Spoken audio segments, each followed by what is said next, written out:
Welcome back, friends.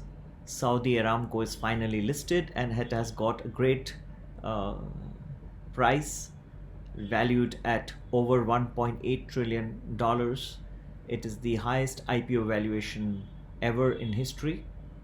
It is much above the $25 billion that Alibaba procured when it was listed a few years back. Although less than what the Saudi Crown Prince Mohammed bin Salman expected, he was expecting about a $2 trillion valuation. Yet it has made history nevertheless. The only concern being that much of the IPO subscription comes from wealthy Saudi families, from the United Arab Emirates, from Kuwait, and not as much from overseas. Overseas is about 10%, which is not much.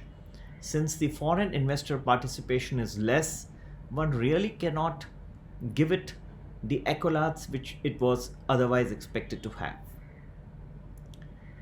In such a backdrop, one can see a fine uh, listing to the great Aramco, which many people were assuming, and they were hoping that there would be a tremendous listing. Yet many of the investment managers who are part of the issue were not there right up the end. That means this listing has got some unknown investment managers. Whatever be the case, the world still continues to skate on thin ice. The Federal Reserve in the United States is about to announce its a decision on interest rates shortly. I believe they will be holding the interest rates as of now, and they would be saving some of the gunpowder for a more difficult moment. This does not look like a point of time where the US Federal Reserve will go out and slash interest rates once again. That will conclude the US Fed monetary decisions for this year 2019, and that would bring this decade to an end as well. Coming back to the Indian stock markets, as I had predicted yesterday, the markets would rally quite sharply today, and they indeed did. Now, many questions are pouring in that, how are you able to say about today it's based on very heavy research? It is not neither gut feeling nor is it an assumption. It's based on millions of algorithms and very hard work that our firm has put in over the last over 20 years. So this helps us, and we hope that we are able to better the investor community by our observations, by our warnings in advance, by our helpful advice that we can provide people much in advance. Tomorrow is options expiration date.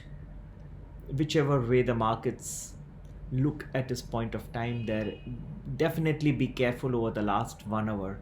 I think you should see good amount of selling coming in the last 1 hour. People with options and futures in their portfolios are well advised to keep away from the markets in the last 1 hour, or to close their positions much before. Otherwise you will end up in a situation where having to deal with a rapidly deteriorating or fast falling market in the last 1 hour can upset their calculations. This is the best advice I can give investors. Many wait till the last minute to close their futures, or to carry forward their futures, or to close their options, and this results in heavy losses. Yes, I do agree that in the last 1 hour you can also see some upside, but tomorrow, as per my calculations, as per the algorithms which we have tried to use to better advise investors, I can say that the last 1 hour will be detrimental for the stock market, and therefore you should keep your positions open or closed accordingly, the way you are short or on the buy side. So once we are done with the options expiration, you will find new series starting, and then we'll be back again with another prediction for Friday and the next week, of course. Happy investing. Take care. Bye bye.